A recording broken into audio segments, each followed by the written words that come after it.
He wakes before dawn and lies in the silence, listening to every whisper of his breath, every tremor of his heart as it races under skin he cannot calm. He knows the moment when it comes, it will fill his chest like a storm rising over an empty sea, and he will taste fear on his tongue.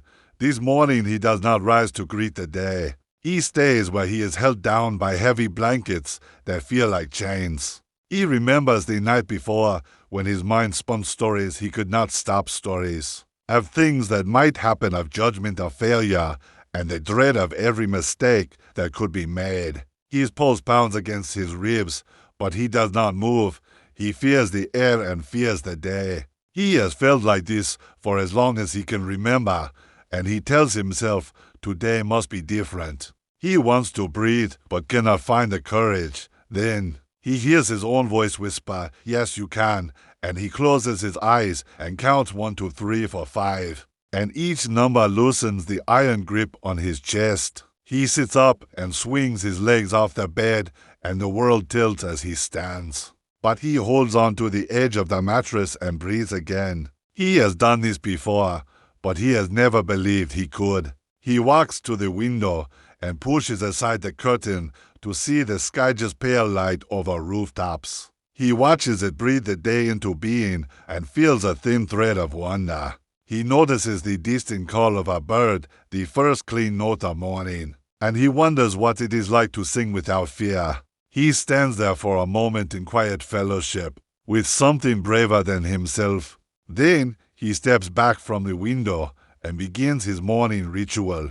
He brushes his teeth and looks in the mirror, and for a moment he sees fear in his own eyes. But then he sees beyond it a spark of hope. He reaches into the past where he remembers nights when terror roamed his mind like wild animals, and mornings when he could not step outside his door. He remembers the first time he decided to try to face the darkness. He began with walking to the end of the street and back. That was his triumph, and he carried it like a shining stone in his pocket. Each small victory became more manageable until he walked further each day, and the world grew less frightening. He learned to name his fear, to hold it in his hand like a creature he could observe, not worship.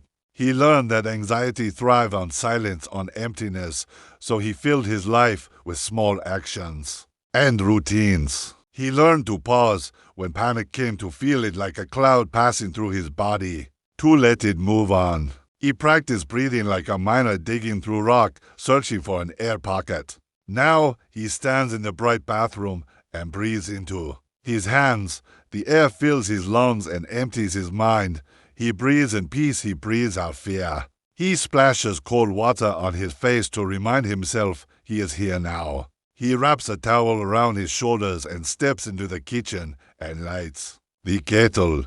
He measures coffee grounds and pours hot water over them and watches it bloom, a swirl of color, like dawn in a cup. He holds the cup in his hands and feels its warmth spread through his fingers. He lifts it to his lips and tastes bitterness and hope. He sits at the table and closes his eyes and remembers every cup that came before this one, every moment he chose courage, even when courage felt impossible. He knows today will not be free of fear, but he has faced it before, and he carries tools now. When the storm comes, he will breathe and count. He will place his hand over his heart and speak kindly to the part of him that wants to hide. He will reach out to a friend to share his weight, so it is no longer his alone. He will walk until his body speaks louder than his mind. He will write what is in his head to give it shape, and then burn the paper to let it go. He will remind himself that he is more than the shadows that chase him. He will gather evidence of his strength in a jar, and when doubt comes, he will open the jar and read the notes one by one. He finishes his coffee and stands and feels the floor steady beneath his feet. He feels the air safe inside these walls. He takes a final breath and turns toward the door and steps outside. The world is bright and alive even in ordinary streets. He feels the breeze on his face and the ground under his shoes, and he walks. He walks past houses and trees and cars and people who do not know his story. But all of them share this day. He sees a mother pushing a stroller and feels warmth at the sight of small life wrapped in blankets. He sees a neighbor watering plants and the green leaves glisten with droplets like jewels. He sees the sky so vast and free, and he thinks I am part of that too. His chest tightens when a car backfires, and for one heartbeat he remembers the panic that lies under his skin. Then he breathes and lets it go and notices a child laughing across the street. He wonders what they know that he has forgotten about joy. He smiles and remembers that fear has no monopoly on his heart. It echoes in empty spaces, but joy can fill them. He rounds the corner and arrives at a park. He sits on a bench beneath an oak tree and pulls out a notebook. He writes, "I am here, I am safe, I am enough," and reads it aloud in a voice that shakes but feels true. He closes the book and watches squirrels dart between trunks and birds weave through branches. He lifts his face to the sun and feels warmth settle over him like a promise. He reaches for his phone and dials a friend. When they answer, his voice trembles, but he says, "I am doing this one step at a time." He hears kindness in their voice and gratitude that he reached out. He thanks them and hangs up and tucks the phone away, feeling lighter. He stands and dusts off his jeans and continues walking. He follows a path that winds by a pond and sees ripples where fish break the surface.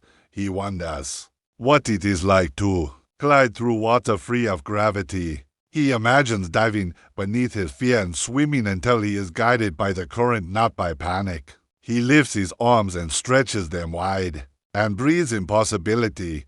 He stays until the sun is high and then he walks home thinking about how every moment he survived was a victory. He keys the door and enters and sets his bag down and takes off his shoes. He feels proud of this ordinary morning because it was brave. He knows anxiety will return like a tide, but tides rise and fall, and so will his fear.